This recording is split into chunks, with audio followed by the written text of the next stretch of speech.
Nobela ni Nena. Libreng Tagalog stories para sa'yo.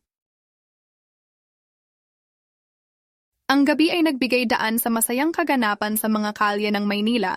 Ang mga ilaw ng mga tindahan at ang mga amoy ng iba't ibang pagkain sa kalsada ay nagtulak kay Samantha na maglakad-lakad sa paligid na para bang naglalakbay siya sa isang ibang mundo. Hindi niya mapigilang maakit sa pamilyar na lasa ng mga fishball at kwek-kwek na matagal nang hinahanap ng kanyang damdamin. Kahit pa si Samantha ay lumaki sa karangyaan, hindi siya nagkaroon ng masamang ugali o naging malupit sa mahihirap. Sa katunayan, kahit noong nag-aaral pa siya ay mahilig na siyang makihalubilo sa mga maralita sa lipunan. Grabe naman, na-miss ko to, bulong ni Samantha sa kanyang sarili habang papalapit sa isang nagtitinda ng street food. Sa malayo, nakita niya si Maynard, ang may-ari ng munting tindahan ng fishball, at kwek-kwek na puno ng mga taong nag-aabang ng kanilang paboritong merienda. Napansin ni Samantha ang pagiging busy ni Maynard sa pagluluto ng kanyang mga paninda, ngunit may kakaibang ningning sa kanyang mga mata. Dahan-dahang lumapit si Samantha sa tindahan at ngumiti kay Maynard. "Magandang gabi, pabili nga po ng tig-isang baso ng fishball at kwek-kwek." Ngunit bago pa man niya makuha ang kanyang order, napansin niya ang isang batang pumunta sa harap niya. "Ate, may order na po ako." Anang batang may hawak na pera sa kanyang kamay. Napangiti si Maynard sa batang ito at nagbigay ng isang malumanay na tingin kay Samantha. "Pasensya na po kayo, ate. First come first serve po tayo.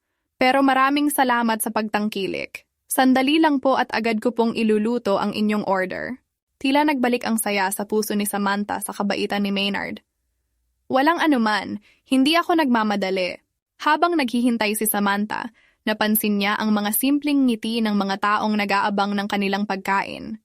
Naisip niya kung gaano kasimple ang kaligayahan na maaaring makuha sa mga simpleng bagay tulad ng pagkain na ito. "Isa sa mga paborito kong street food to," pag-amin ni Samantha nang makuha na niya ang kanyang order. "Ang sarap kumain dito sa kalye, no?" Napangiti si Maynard sa kanya. "Tama ka dyan, ate. Dito sa mga kalye maraming kwento at masasayang alaala ang nabubuo." Dahan-dahang nagsimula ang dalawa sa isang maikling pag-uusap habang kinakain ni Samantha ang binili. Hindi na malaya ng dalaga ang mga lumilipas na oras habang kinukwento ni Maynard ang mga karanasan niya sa pagtitinda sa kalye, ang hirap at saya ng kanyang buhay. Sa bawat salita ni Maynard, tila mas lalo pang lumalalim ang pagkakakilala ni Samantha sa kanya. "Hindi ko akalain na makakakita ako ng isang ganitong klaseng tao sa mga kalye ng Maynila," sabi ni Samantha nang matapos ang kanilang pag-uusap. "Maraming salamat sa pagpapahayag ng kwento mo sa akin, Maynard. Ang galing mo palang magkwento." Ngumiti si Maynard sa kanya. "Walang anuman, ate. Sa totoo lang, masaya ako at nakakilala ako sa'yo. Sana magkita pa tayo ulit dito." Napangiti si Samantha sa kanyang sinabi. "Oo, sana nga." Habang lumalakad papunta sa kanyang kotse, hindi mapigilan ni Samantha ang pag-iisip tungkol kay Maynard at sa kanilang maikling pag-uusap. Para sa unang beses sa kanyang buhay, may kakaibang saya at kapanabikan sa puso niya na tila ba nagbabadyang magdala ng isang bagong simula.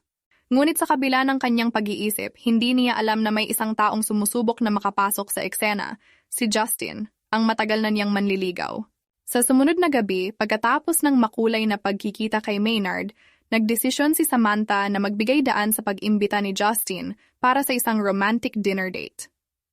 Excited at puno ng pag-asa, nagsuot siya ng pinakamagandang damit at nagpasya ng lumabas. Dinala ni Justin si Samantha sa isang mamahaling restaurant sa BGC na puno ng modernong arkitektura at napakaraming kagamitan. Isang munting orkestra ang nagtanghal ng romantic na musika habang sila ay naglalakad patungo sa kanilang lamesa.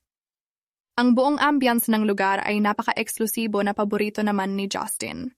"Babe, you look stunning tonight," ani Justin, ngumiti ng may kahambugan.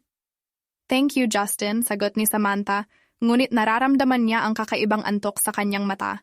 Sa kabila ng lahat ng kanyang history sa mga romantic dates, parang may kulang at naisip niya bigla si Maynard.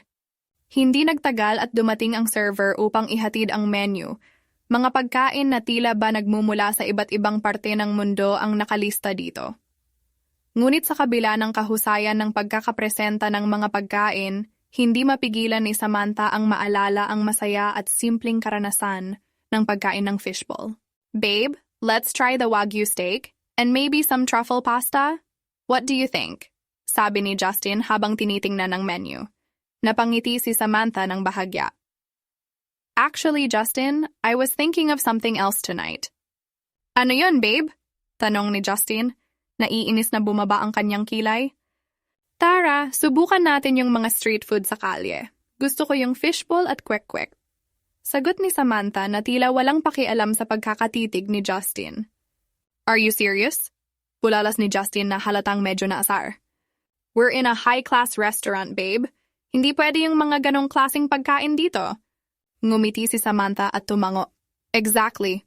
Pero hindi mo naman kailangan mag-worry, Justin. Maghahanap tayo ng paraan. Siguradong magugustuhan mo din yon. Dahil sa pagpumilit ng dalaga, nagkasundo silang dalawa na lumabas muna at subukan ang kanyang gustong street food. Puno ng pagtataka at hinanakit, sumama si Justin sa munting kariton ni Maynard na siyang napuntahan ni Samantha. Sa unang tingin pa lang ni Justin kay Maynard, naramdaman na niyang ito ay isang hamak na street vendor. Seriously, babe? Street food? You're into this kind of stuff now? Sinita ni Samantha si Justin. Justin, hindi naman ito ang punto. Gusto ko lang subukan ng ibang bagay. Hindi mo ba kayang mag-adjust para sa akin? Hindi nagtagal at naluto na ni Maynard ang order nila.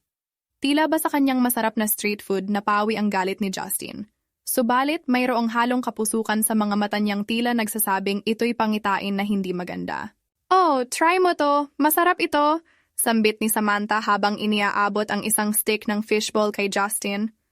Sa kabila ng pagtanggi ni Justin sa simula, napagtanto rin niyang masarap ang fishbowl, ngunit hindi ito sapat para mawala ang kanyang pagkasuya sa simpleng kasiyahan sa kalye. Hindi ko alam kung paano mo kayang kumain ng ganyan, Sam. Parang di bagay sa'yo, sabi ni Justin, hindi itinatago ang kanyang pagiging suplado. Samantalang si Maynard, na walang kamalay-malay sa mga pangyayari, ay palihim lang silang pinakikinggan mula sa kanyang pagluluto. Napansin niyang may hindi pagkakakaintindihan sa pagitan ni Samantha at Justin. Sa kabila ng lahat, nararamdaman ni Samantha na may kakaibang ligaya sa simpleng pagkain sa fishbowl stall si Maynard. Hindi niya namamalayan na unti-unti nang bumabalot sa kanyang puso ang bagong damdamin na tila ba may kinalaman kay tinderong binata. Isang gabi sa marangyang bahay nila Samantha sa Makati, hindi mawari ng dalaga kung ano ang dapat niyang gawin. Sa isang banda, nararamdaman niya ang kasiyahan at kakaibang koneksyon sa simpleng street vendor na si Maynard. Sa kabilang banda, alam niyang hindi magugustuhan ng kanyang ina ang ideya ng pagiging malapit sa isang taong galing sa kalye. Nang maghapunan, biglang lumapit si Imelda kay Samantha na puno ng tanong sa kanyang mga mata. Anak, may kakaiba bang nangyari sa'yo? Tanong ni Imelda, nakikipagmatigas. Napalunok si Samantha, hindi alam kung paano sasagutin ang tanong ng kanyang ina. Wala po, ma. Bakit po? Hindi nagpapatalo si Imelda, direkta niyang sinabi ang kanyang nabatid. Paprangkahin na kita. Nag-message sa akin si Justin at sinabi niya sa akin na madalas ka daw bumili ng fishbowl dun sa isang lalaking street vendor. Ano ba yan, Samantha? Hindi ba't malayo ang agwat niyo sa isa't isa? Hindi mo ba iniisip ang pangalan ng pamilya natin? Nakakalimutan mo na ata, ma, na mas mahalaga pa rin sa akin ang pagiging totoo at tapat kaysa sa anumang posisyon o yaman. Depensa ni Samantha. Subalit nararamdaman niya ang pagdagsa ng tensyon sa pagitan nilang mag-ina. Totoo naman iyon, anak, pero kailangan mong isipin ang pangalan ng pamilya. Hindi pwedeng basta-basta na lang tayong magkalat at magtaksil sa mga prinsipyong itinanim ng angkan natin. Paliwanag ni Imelda na hindi nawawala ang pagiging mapanuri. Samantalang si Samantha ay nanginginig sa loob ng kanyang sarili, hindi alam kung paano ipapaliwanag ang kanyang nadarama. Ma, si Maynard, iba siya. Hindi ko maipaliwanag, pero mayroon siyang kakaibang kabaitan na hindi ko pa nararanasan sa iba. Tama na yan, Samantha. Hindi ko hahayaang masira ang kinabukasan mo dahil sa isang walang kwentang vendor sa kalye. Ito lang ang sasabihin ko sa'yo. Tapusin mo na ang lahat ng koneksyon mo sa kanya at itutuloy mo ang iyong relasyon kay Justin. Mariing utos ni Imelda. Hindi pinapayagan ang kanyang anak na magkamali. Sa gitna ng kanilang pagtatalo, hindi napansin ni Samantha na si Justin ay nakikinig pala sa kanilang usapan mula sa isang sulok ng kanilang living room. Tama yan, tita. Ako talaga ang dapat mong ipakasal sa anak mo. Bulong ni Justin sa kanyang sarili na may malaking ngiti dahil alam niyang pabor sa kanya ang ina ng dalaga. Teka lang ma, ano bang problema niyo kay Maynard? Wala naman siyang ginagawang masama pagsalungat ni Samantha. Sa kabila ng lahat, patuloy si Imelda sa pagiging matigas. Anak, kailangan mong maintindihan ang mga bagay na ito. Hindi pwedeng basta-basta na lang tayong magpapadala sa ating mga emosyon. Ito ay tungkol sa kinabukasan ng ating pamilya. Ngunit hindi napigilan ni Samantha ang kanyang emosyon. Pero ma, alam mo bang masaya ako pag pumupunta ako sa kanya? Corny man pakinggan pero kahit sa fishbowl at kwek-kwek lang, parang napapawi ang mga problema ko. Alam mo din ba ma na talagang hindi sa akin mahalaga ang yaman o posisyon? Sana maintindihan mo naman. Hindi na ko isang bata. Tapos na ko sa pag-aaral at maganda ang posisyon sa business world. Kaya ko nang magdesisyon para sa sarili ko. Biglang sumpulpot si Justin sa gitna ng usapan. Alam mo Samantha, may point naman si tita Yung lalaki na yun baka puro kwek-kwek lang ang kayang ihain sa'yo sa hapag sa buong buhay mo. Kung sa akin ka sumama kaya kong ibigay ang mga bagay na mas makabuluhan pa kesa doon. Sabi ni Justin, na may halong pambobola sa boses, ngunit hindi nakapagpigil si Samantha. Bakit ka nandyan? Saka bakit ka nakikialam sa usapan namin mag-ina, private conversation ito? Galit na sagot ng dalaga sabay nag-walk out sa kusina. Sa kabila ng lahat, tila ba unti-unting nababaliw ang kanyang puso. Hindi alam kung paano haharapin ang mga susunod na hakbang. Sa mga nagdaang araw, lito at balisa si Samantha. Tinimbang niya ang kanyang mga damdamin. Nagbabalik tanaw sa mga sandaling masaya kasama si Maynard at ang mga hadlang na sinabi ng kanyang ina. Ang kanyang puso ay hindi mapakali. Puno ng agam-agam at pangamba. Sa kanyang kwarto, siya ay nag-iisa. Pinapakawalan ang mga luha na tila ba sumasalubong sa kanyang pag-aalinlangan. Ang pumipintig na tanong sa kanyang isipan ay hindi matigil-tigil. Ano nga ba ang tunay na mahalaga sa kanya? Ang pag-ibig ni Maynard o ang katayuan sa lipunan na itinakda ng kanyang ina? Naalala niya ang mga masayang sandali kasama si Maynard? Ang mga simpleng ngiti, ang marahang tingin, at ang damdaming nagliliyab sa kanyang puso. Sa kanyang piling, nararamdaman niya ang kahalagahan ng pagiging totoo at tunay na masaya. Subalit sa kabilang panig, naroon si Justin, ang kanyang matagal ng manliligaw na nagdudulot sa kanya ng pinansyal na seguridad sa kanyang buhay. Ang bawat sandali kasama si Justin ay puno ng mga luho at karangyaan, ngunit sa kabila nito, tila ba may kulang sa kanyang puso. Sa kanyang mga bibitawang salita, alam ni Samantha na may kaakibat itong mga konsekwensya. Ang piliin ang pag-ibig ni Maynard ay magbubunga ng paglabag sa kanyang ina at ang panganib sa kanyang relasyon sa kanyang pamilya. Ngunit ang piliin si Justin ay magdadala sa kanya sa isang buhay na puno ng kagalakan at kasiyahan, ngunit sa pagsisinungaling sa kanyang sarili. Habang nag-iisip, naglalakad-lakad si Samantha sa kanyang kuwarto, nagmumuni-muni sa kanyang kinabukasan at ang mga pagpapasyang dapat niyang gawin. Ang kanyang puso ay nag-aalab sa hindi maintindihang bagay, at wala siyang ideya kung paano sisimulan ang mga ito. Isang bagay ang malinaw para kay Samantha. Hindi niya maaaring pagkaitan ang sarili ng kanyang kaligayahan. Subalit ang pagtugon sa kanyang puso ay hindi magiging madali. Kailangan niyang harapin ang mga hamon, kahit na ito ay magdulot ng pagdurusa. Pagkatapos magmuni-muni, napagtanto ni Samantha na sa kanyang puso, ang sagot ay malinaw. Ang kanyang feelings para kay Maynard ay hindi mababaliwala ng kanyang takot sa lipunan. Kahit ang baduy at corny pakinggan, ang tunay na pag-ibig ay hindi nasusukat sa yaman o katayuan. Ito ay natatagpuan sa kalinisan at kahusayan ng puso. Habang humaharap sa kanyang kinabukasan na puno ng kawalan, alam ni Samantha na mayroong mga pagsubok at pagdurusang kanyang kakaharapin. Ngunit kasama ng pag-ibig at tapang ng kanyang puso, siya ay handang harapin ang lahat ng ito. Sa piling ni Maynard, natagpuan ni Samantha ang kanyang kaligayahan. Matapos ang masusing pag-iisip ni Samantha sa kanyang nararamdaman, tila ba nagdulot ito ng hindi inaasahang takot kay Justin. Hindi nagtagal, napansin ng aroganting binata ang pagbabago sa kilos ni Samantha. Ang kanyang dating sigla at pag sila ay magkasama ay unti-unti nang nawawala. Sa halip na tanggapin ang kanyang pagkatalo ng maayos, nag-isip si Justin ng mga paraan kung paano niya muling makukuha ang atensyon at pagmamahal ni Samantha. Ang kanyang puso na puno ng inggit ay nagdulot sa kanya ng pagnanasa na sirain si Maynard sa mga mata ni Samantha. Nag-umpisa si Justin sa paninira sa imahe ni Maynard. Nag-imbento siya ng mga bagay na nagdulot ng agam-agam kay Samantha tungkol sa kanyang bagong pag-ibig. Napansin mo ba, Sam? Nagpalitan nga kayo ng number nung isang araw, pero minsan lang siya kung mag-text, di ka pa kinakausap ng maayos. Baka naman may itinatago sa'yo. Hindi mo alam kung anong klaseng tao yung Maynard na yan, sabi ni Justin na may planong mapanira. Namumugto ang mata ni Samantha, puno ng agam-agam. Hindi naman siguro, no? Si Maynard, totoo naman siya sa akin. Hindi ko alam kung bakit ka ganyan, Justin. Bakit ba hindi mo kasi matanggap na ayaw kitang sagutin dahil wala akong nararamdaman sa'yo? Hindi ko nga alam ba't ka pa pinapapasok ni Mama dito sa loob ng bahay eh.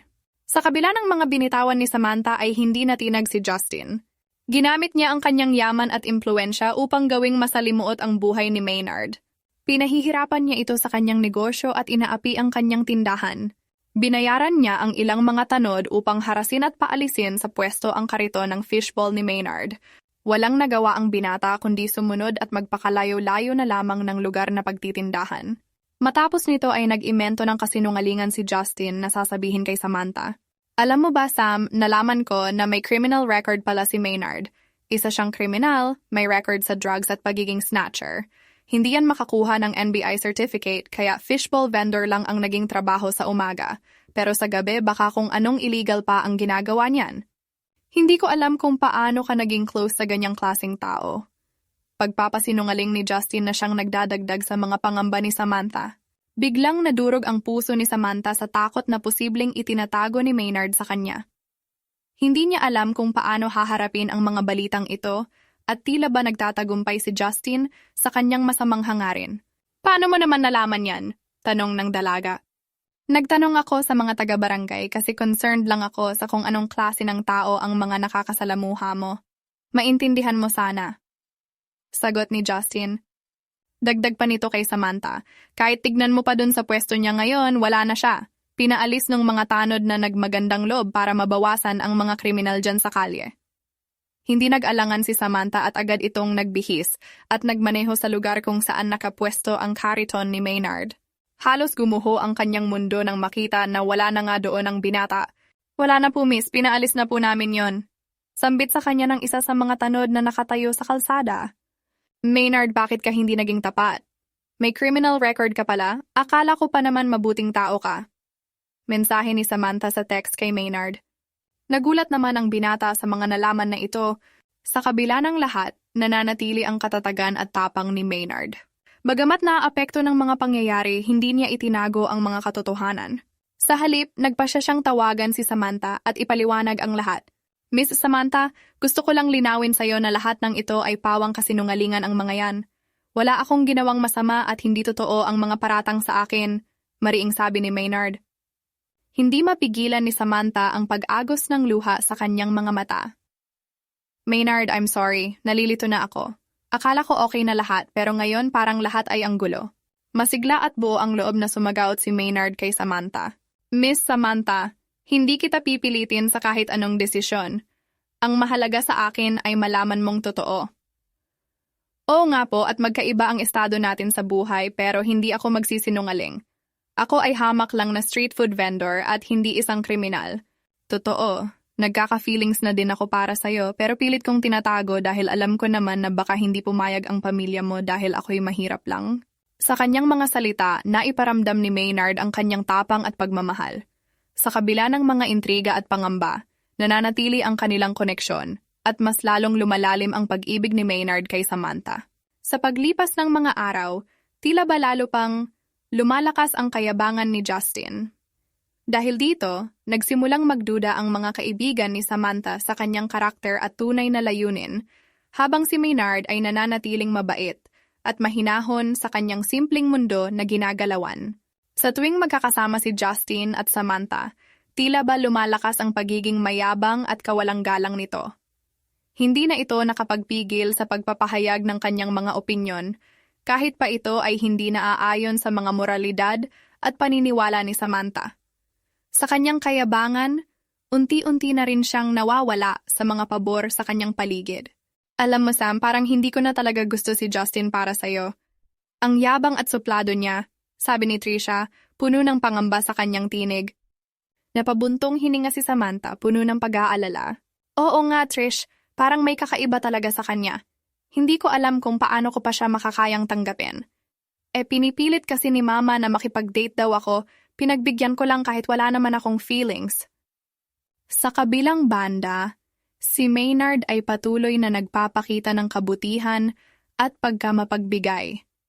Kahit na sa kabila ng pag-uusap at pagtatangka ni Justin na siraan siya. Sa bawat sandali, siya ay nagpapakita ng pasensya at pag-unawa, na nagpapakita lamang ng kanyang tapat na pagmamahal kay Samantha. Buti pa yung Maynard, kahit ganun lang ang katayuan sa buhay, marunong rumespeto. Sabi ni Trisha, ang kaibigan ni Samantha, habang sila ay nagkukwentuhan. Tumango si Samantha, puno ng pagpapahalaga at pagmamahal sa kanyang puso. Oh, Trish, si Maynard ay isang tunay na lalaki na puno ng kabutihan at pagmamahal. Kahit anong mangyari, mananatili siyang espesyal sa akin. Sa tuwing magkasama sila ni Maynard, nararamdaman ni Samantha ang isang kakaibang kaginhawaan at kagalakan sa kanyang puso. Hindi niya na kailangang mag-alala tungkol sa mga pagpapakitang gilas o pagpapanggap dahil ang lahat ay likas at tapat. Sa gitna ng lahat ng kaguluhan at pag-aalala, napagtanto ni Samantha na ang kanyang mga kaibigan at pamilya ang mga tunay na alalay at taga-suporta sa kanya. Sa pamamagitan ng kanilang pagiging handa na makinig at magbigay ng payo, natagpuan niya ang lakas at tapang na kailangan niya upang harapin ang kanyang kinabukasan. Sa paglipas ng mga araw, mas lalo pang lumalim ang kanyang pagmamahal kay Maynard. Sa bawat pagsubok at hamon, ang kanyang pagmamahal sa kanya ay lumalaki at lumalago. Sa kabilang banda, ang kayabangan at kawalan ng pagpapahalaga ni Justin ay nagpapalakas lamang ng kanyang desisyon na itakwil ang anumang koneksyon sa kanya. Isang gabi, naglakad si Samantha mag-isa sa mga kalye ng Maynila. Ang ingay ng mga barker at ang amoy ng mga kumakain sa kalye ay nagdulot sa kanya ng kakaibang kagalakan at kapanatagan. Sa gitna ng kaguluhan ng lungsod, tila ba napawi ang kanyang mga alalahanin at pag-aalinlangan. Heto na naman tayo, Maynard! Bulong ni Samantha sa sarili habang tinatahak ang mga kilalang kalye ng kanyang lungsod. Ang street food ang tanging bagay na nagpapasaya sa akin sa gitna ng lahat ng ito. Nagpatuloy siya sa paglalakad hanggang sa makarating ang bagong pwesto ni Maynard.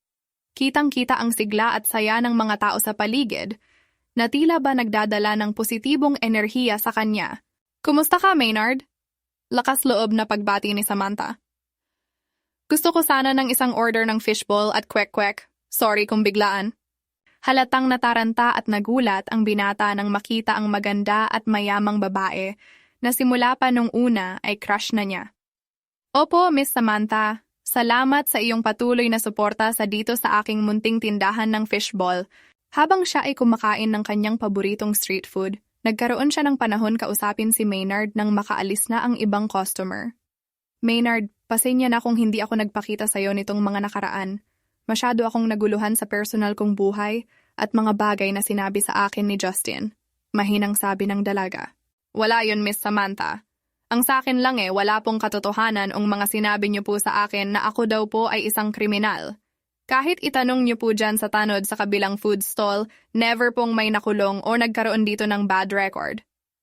Pahayag ni Maynard. Totoo po yun, Miss. Sabi ng tanod na nakatayo sa tabi ng tindahan ng binata. Pasensya na ho kasi ang mga kasama kong tanod, nabayaran ng isang mayamang lalaki kung kaya naman pinaalis nila doon si Maynard sa dati niyang pwesto.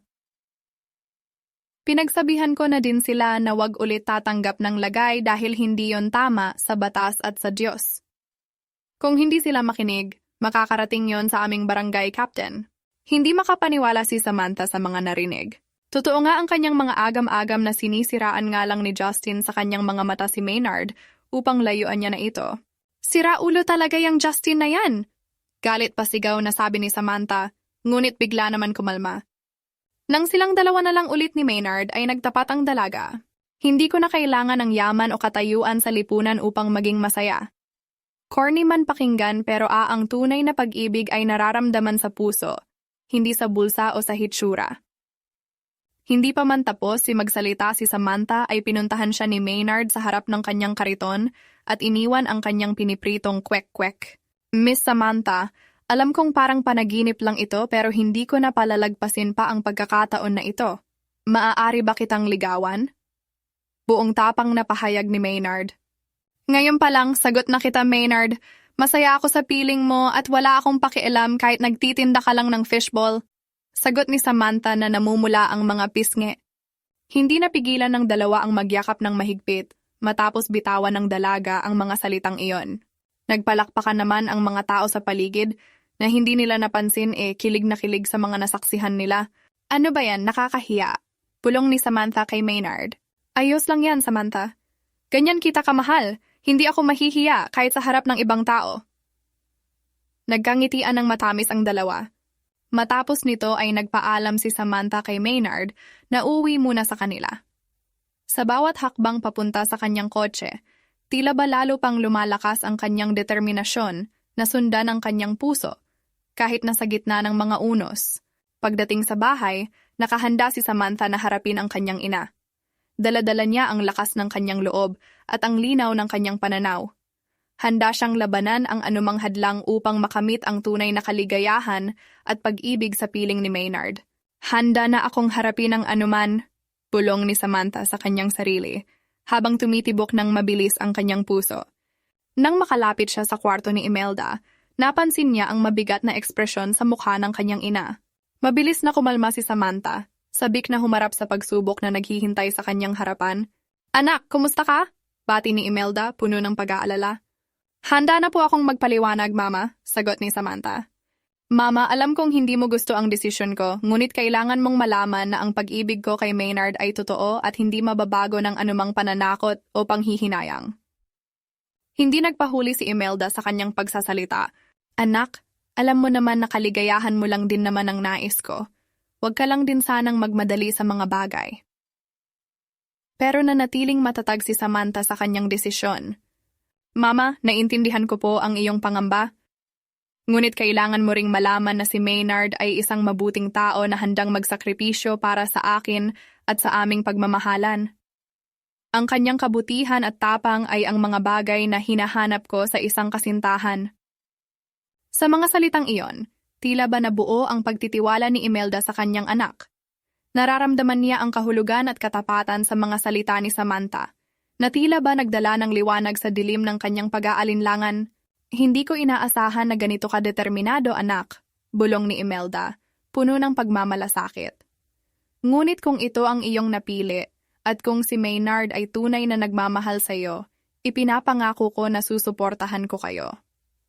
Sasabihan ko din si Justin na wag nang magpunta dito dahil meron na akong approved na boyfriend para sa'yo. Isang malalim na ginhawa ang nadama ni Samantha sa pagsagot ng kanyang ina. Sa wakas, natagpuan niya ang kapayapaan at pagsang-ayon na hinahanap niya. Ang pagmamahal at suporta ng kanyang pamilya ay nagdala sa kanya ng isang napakalaking kasiguruhan at lakas ng loob. Agad na nag-message si Samantha kay Maynard patungkol sa pagpayag ng ina sa kanilang pagmamahalan. Grabe, hindi ako makapaniwala, Samantha. Hindi ko sasayangin ang tiwala mo at ng iyong ina. Sagot ni Maynard. Sa araw na iyon, nagsimula ang isang bagong yugto sa buhay ni Samantha. Ang pag-ibig niya kay Maynard ay naging pinakamahalagang bahagi ng kanyang buhay, na nagdala sa kanya ng kasiyahan at kaganapan na matagal na niyang hinahanap. Hindi nagtagal ay nag-grand opening na ang Maynard's Meriendahan, isang malaking food park na pagmamay-ari ng 2 taong lubos na nagmamahalan. At dyan nagtatapos ang kwento ni Samantha, isang rich girl na na-in-love sa isang hamak na fishbowl vendor. Salamat sa pakikinig sa istoryang ito. Kung nagustuhan mo ang video, please like, comment, and subscribe.